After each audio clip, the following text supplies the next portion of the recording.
Ever find yourself wanting to thank a colleague, but you don't have the time or the words to do it right? I've got the perfect fix. Today's gratitude challenge is to queue up the thank you jar. It's an ordinary jar with an extraordinary purpose. Here's how it works. Write down an anonymous note thanking someone for being awesome.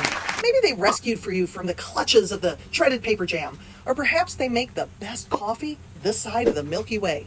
Then, read a few of these gems during your team meetings.